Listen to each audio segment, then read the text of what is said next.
hand. Let's go.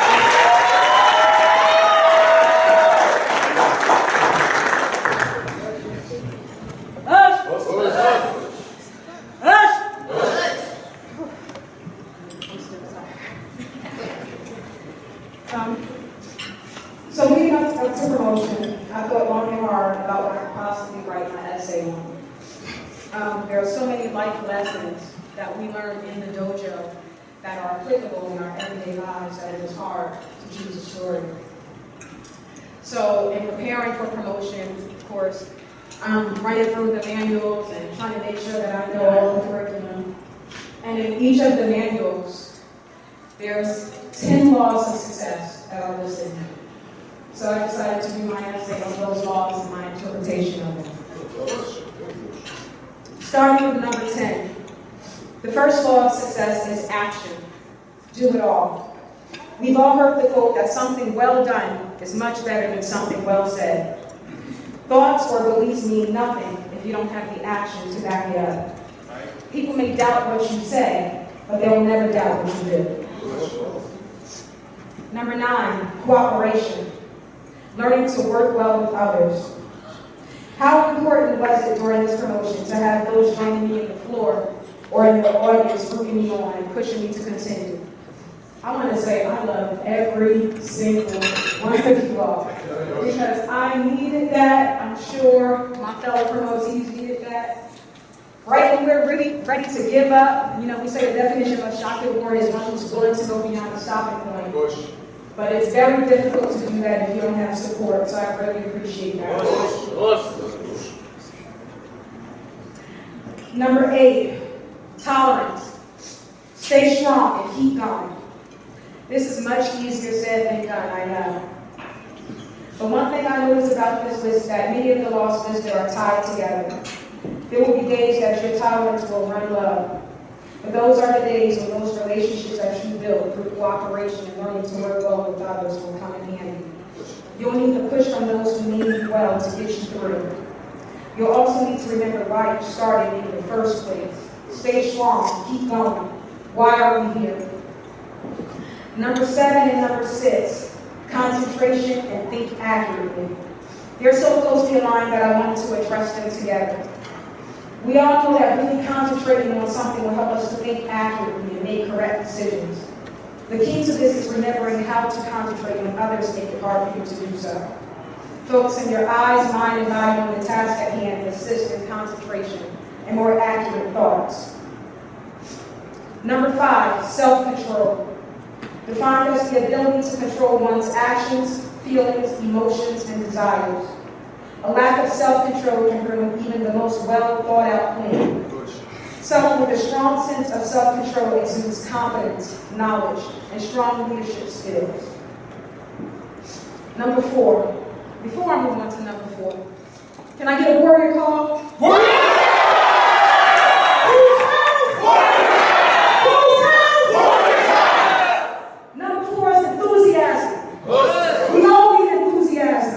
Again, I needed y'all. Y'all pushed through for me because I was, I needed that warrior call. I need to remind them whose house this is. And nobody shows more enthusiasm than the Shakil's warriors. There are some days when your tolerance will be low, and there are some days when you're not enthusiastic about anything. You don't want to see anybody, you don't want to say nothing, you don't want to go anywhere. But you got to push through. You got to have that enthusiasm. That is the key to success. Now, number 3, as listed in our manual, is develop a habit of saving money. I thought about that. That's common sense. We all know we need to save money. But as I started thinking more about that, I said, just develop a habit to save. Period. Take the money off. Don't waste money. Don't waste your time. Don't waste your energy. Sometimes you gotta be a little selfish. Put yourself first. Teach wise there. Number 2, very high on the list. Develop short and long-term goals. Now, my goal that I reached today, the test for Black Belt, is 29 years in the making.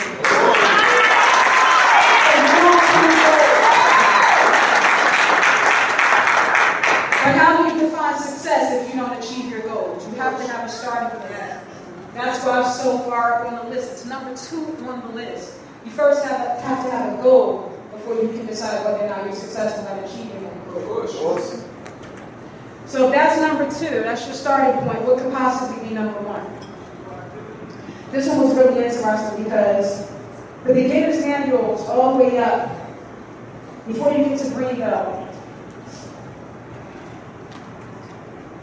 That's it. Take your time, take a breath. The number 1 goal is, the number 1 law of success is have self-confidence. So before you start the goal, you have to have confidence that you can achieve the goal. And I think that's very, very important to start building up in your underbelly. But then when you get to the advanced belt, the number 1 law changes. And the number 1 law is believe and trust in God, because you can't do anything without Him.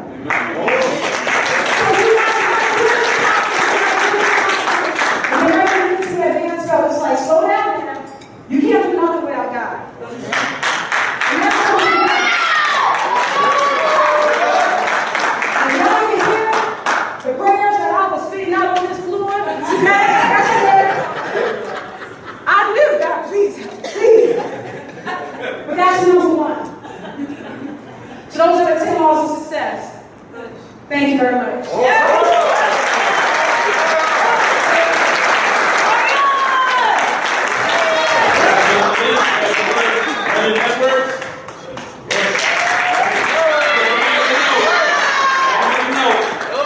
He's a little ignorant enough, but he still wants to keep fighting. That's right. That is the spirit of the Shakil for little martial arts.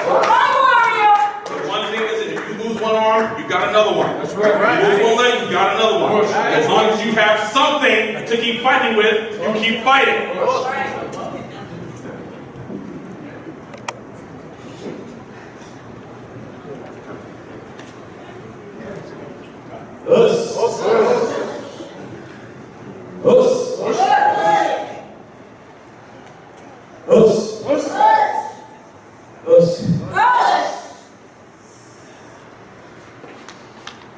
In June of this year, I found out that I had a tear in my left shoulder, a strain in my left hamstring, and an opportunity to go for my black belt. And I said, I have 2 reasons to quit, but I have more reasons to go forward than ever before. And today, I really met not because it was me, but we're here. We did it. We did it. The title of my paper is The Walk Away, The Takeaway, and That Way. The walk away refers to an incident that convinced me that I needed to study martial arts seriously. It was the spring of 1989. I was 17 years old. I was living in Brooklyn on East 54th Street and Winthrop in East Flatbush. My kids know the story. I was walking home and I was about a little over a block away from my street when I saw a group of approximately 20 guys huddled together in a circle. It would have been awkward for me to turn around at that point because if I spotted them, that means they spotted me. So I kept on walking, trying to mind my business. I got to 53rd Street, and now I was solidly 1 block away. All of a sudden, I heard the words, "Hey, yo!" What I feared happening was now beginning to happen. I ignored the call as if they weren't speaking to me, and I kept on walking. I was now half a block away, and because I didn't respond, I looked over and saw a short, light-skinned guy with a big mouth start walking in my direction, and the entire group followed.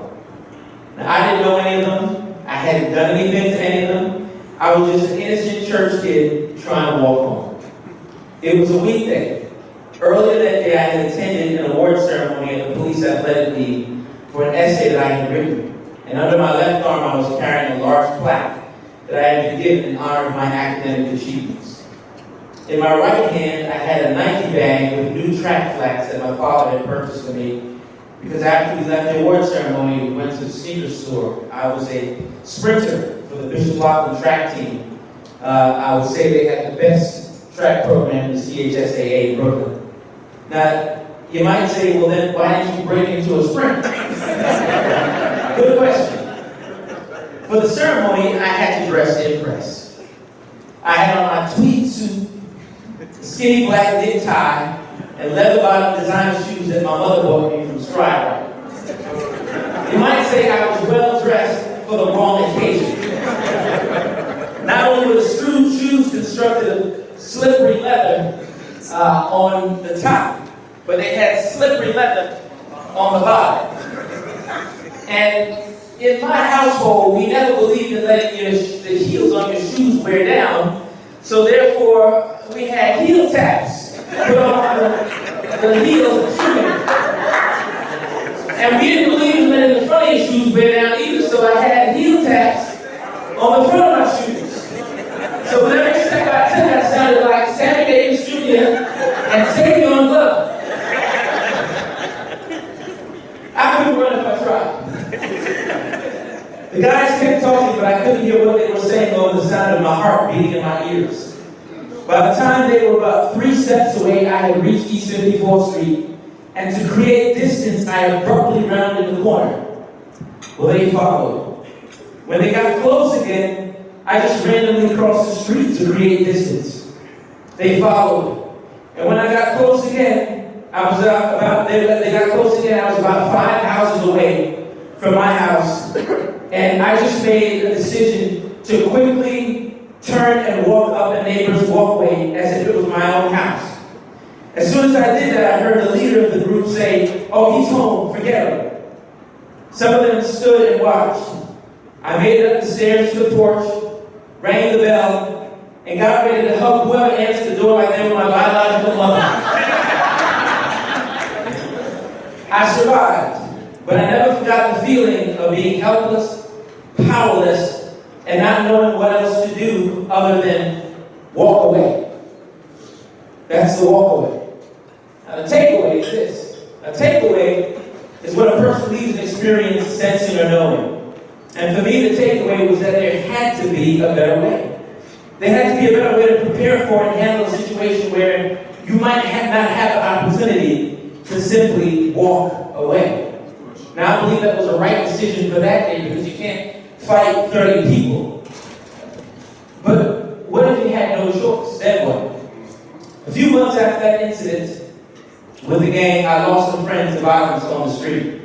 He was studying martial arts. He had his radio, 2 guys wanted it, he resisted, and they pulled out a knife and put it in his neck and he never made it. I knew the system that he was studying. And I decided from that I didn't want something that was flashy in the dojo, but ineffective in the street. And while there are no guarantees, I knew that I didn't want a belt that came with dollar sign. I wanted a belt that came with skills that I could count on. I didn't want the belt to make me. I wanted me to make the belt. And this dojo, this system, this family, this community, the self-defense training that we learned, it's all solid.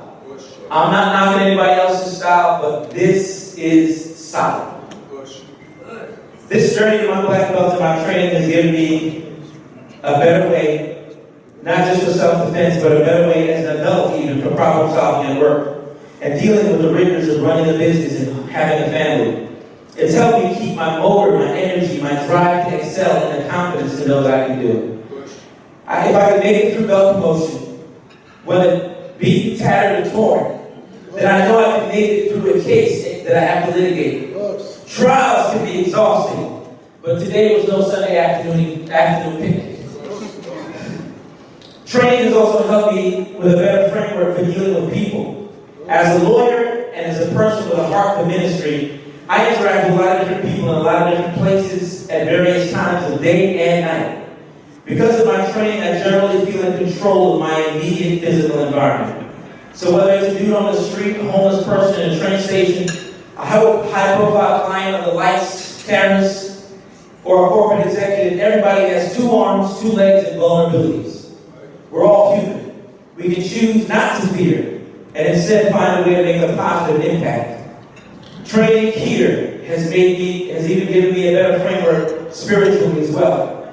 I find that God will use whatever appeals to you to improve you. So if you like cooking, photography, basketball, dancing, or gardening, the things you like, God will use to speak to you for the purpose of perfecting you. And that's what He's done for me with martial arts. Now, those of you who know me know that I'm a Christian. I'm not perfect, but I'm practicing. Almost done.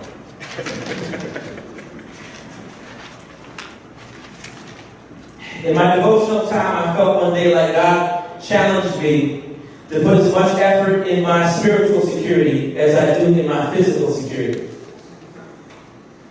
It made me ask the question, what can I do better to guard my heart and work on having a pure heart, pure mind, and be more pleasing to God in my life? After all, what do we say here in the dojo? Strive for mental, spiritual, and for mental, physical, and spiritual excellence in whatever we choose to do. And that, as my sister has said, applies to every area of our lives. So, finally, that way is really a shout out. It's a shout out to everybody who's helped point this direction out for me. And I want to thank my wife and my kids. Baby, you are my reason. If I ever need a reason, whether it's to try something, to do something, to go after something, you are my reason. And I thank you. I love you. I want to thank family and friends. I see you. I see you. Thank you for coming out. And those who came out yesterday, you guys are my lifeline to the things that matter. And I so appreciate you. I'm so grateful. I just thank you for coming out. Thank you for making time. I want to thank all of the instructors. I want to thank you.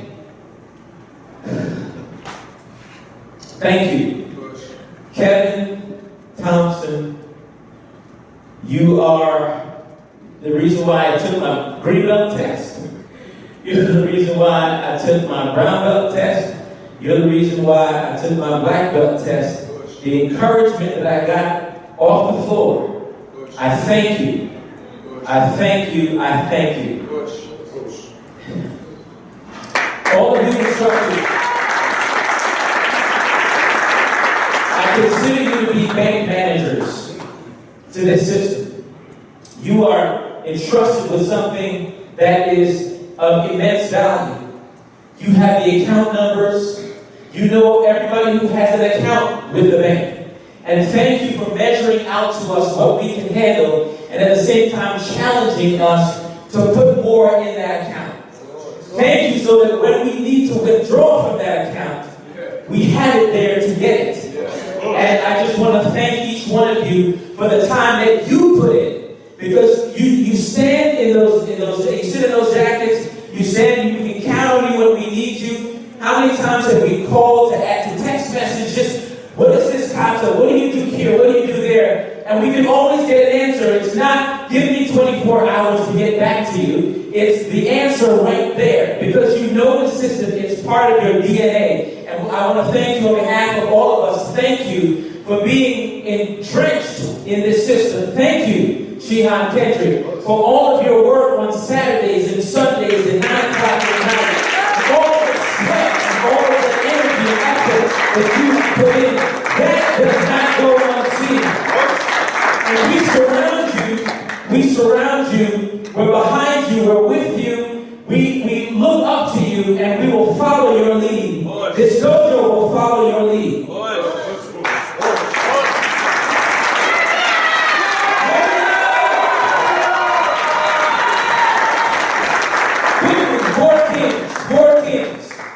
Four kings. I want to give credit to my dad.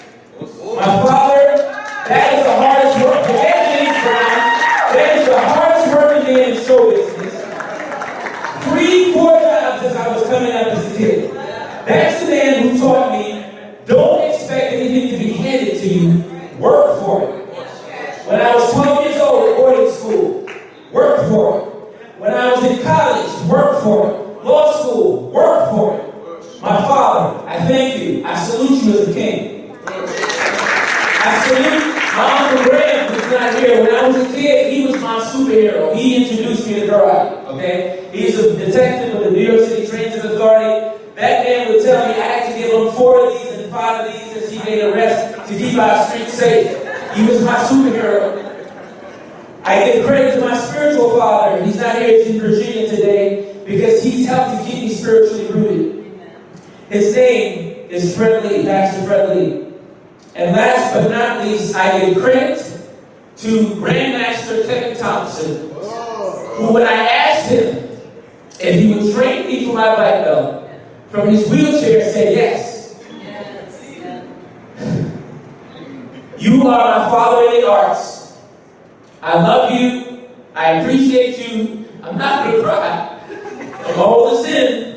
But you know how much I love you. I salute you. I thank you for who you are. You are this system.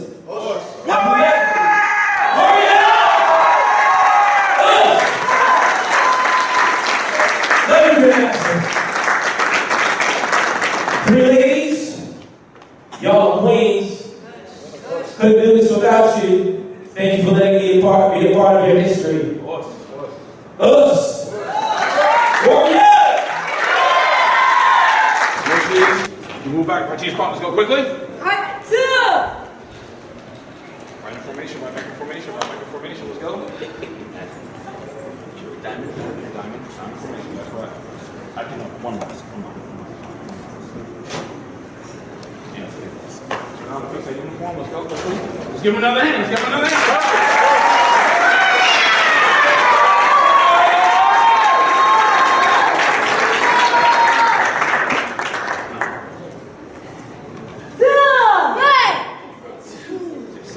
Hey, let's give him one more warrior call.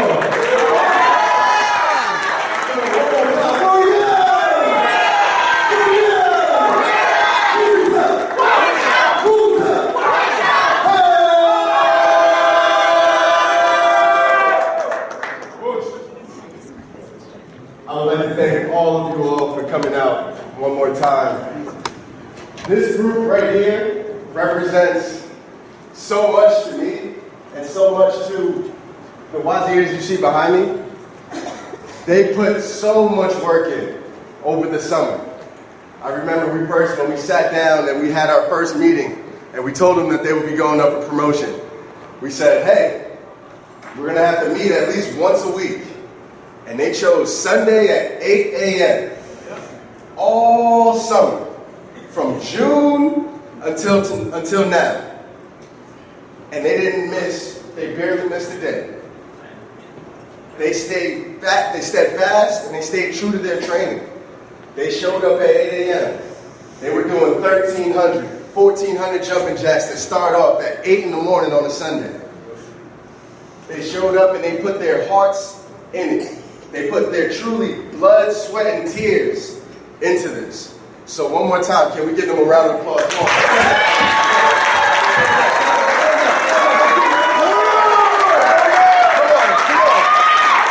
Let's keep on working. Come on.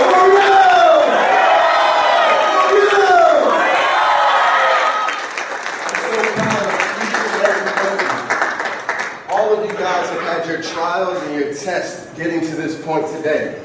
And you've gone past that stopping point. You are all truly examples of what it means to be a Shakil's warrior.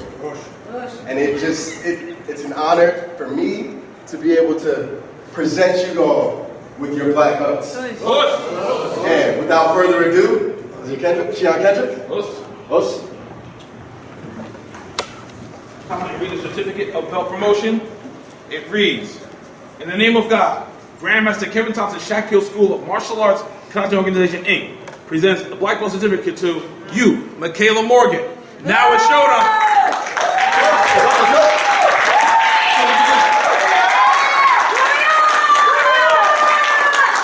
That name above has passed all requirements in the Grandmaster Kevin Thompson's American Karate Do system. She has earned the right to teach this system and should be respected and honored the same as any other instructor of this system. Now, she must continue to develop spirit, mind, and body to express her inner self through eager and consistent training in this system. On this day, October 13th, 2019, head instructor, Asatita Kevin Thompson Jr. Give her a hand.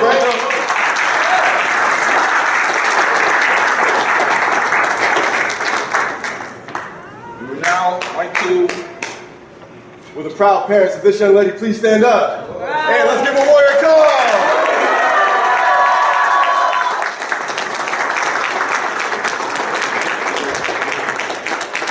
I just would like to say, she is like my de facto little sister here. I've watched her train from the time she got here in the system up until now, and I've always stayed on top of her. But she knows I do it out of love for her because I know how great she can be. Today you just proved that to me. I love you for this.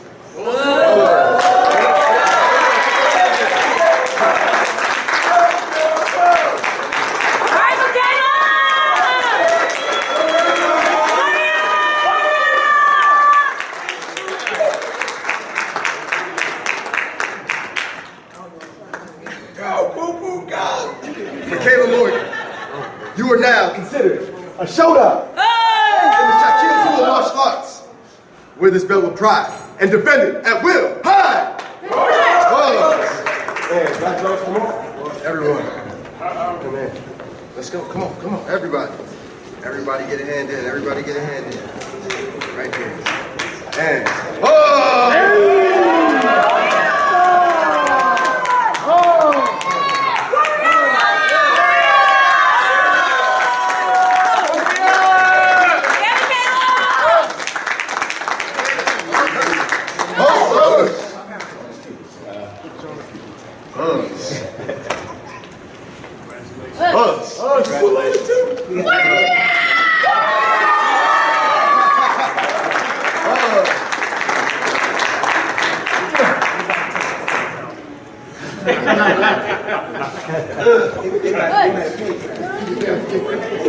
Thank you. They got the exemption.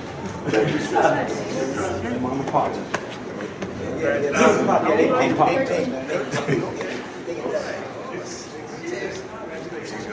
turn around. Everyone come in for one picture. Nice. Everybody in. It's not from some stuff.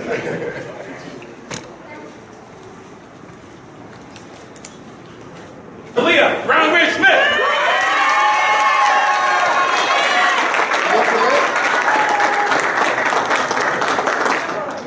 Can I say she's the first person ever seen me black belt?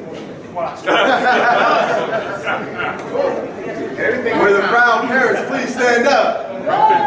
Oh, there we go.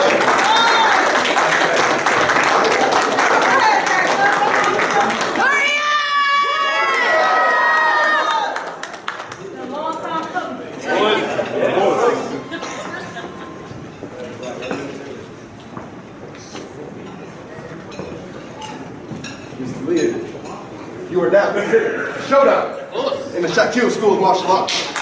Wear this belt with pride and defend it at will. Huh?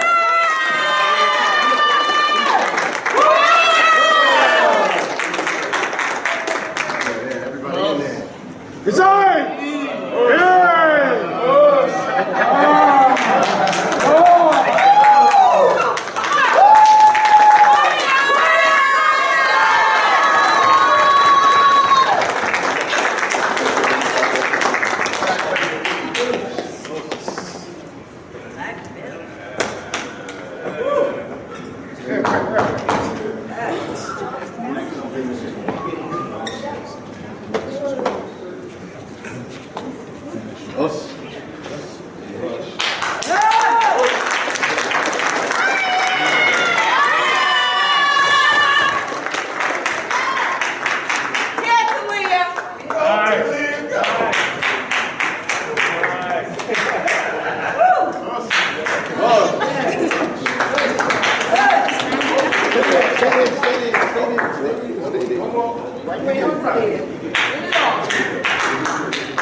Siddiqa Hesburger.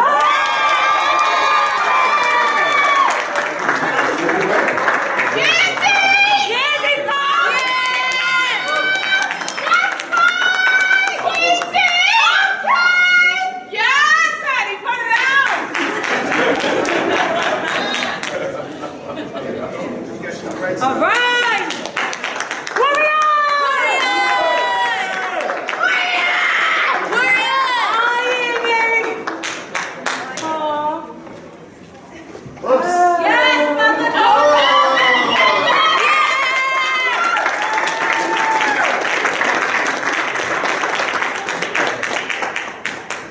Ms. Siddiqa Hesburger, you are now considered a showdown in the Shakil School of Martial Arts, where you are pride and defended at will. Hey!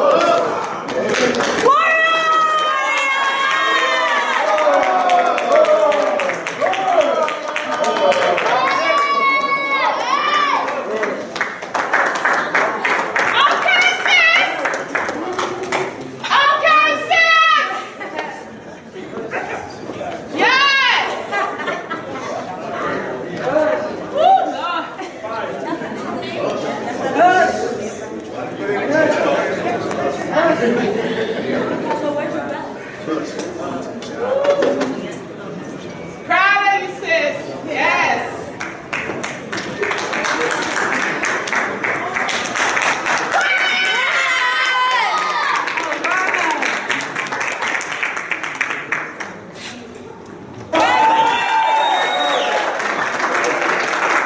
Mr. Lennon Edwards, let's give him a hand. Let's go.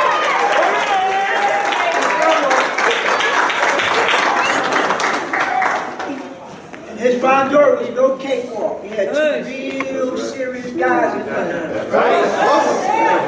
No cakewalk. Family of our brother, please stand up. Right here.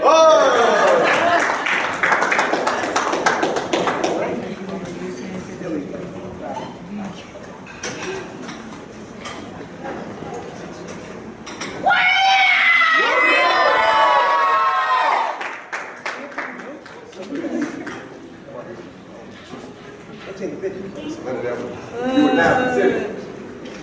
You are now considered a showdown All right, Lennon. in the Shakil School of Martial Arts, where this belt with pride and defended at will. Hey!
Promotion candidates. Promotion. Back up, guys. Come, let's go.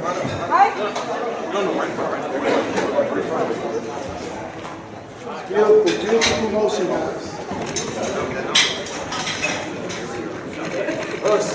Ladies and gentlemen, I present to you 2019 Shakil School of Martial Arts Black Belts. Give them a hand. Let's go.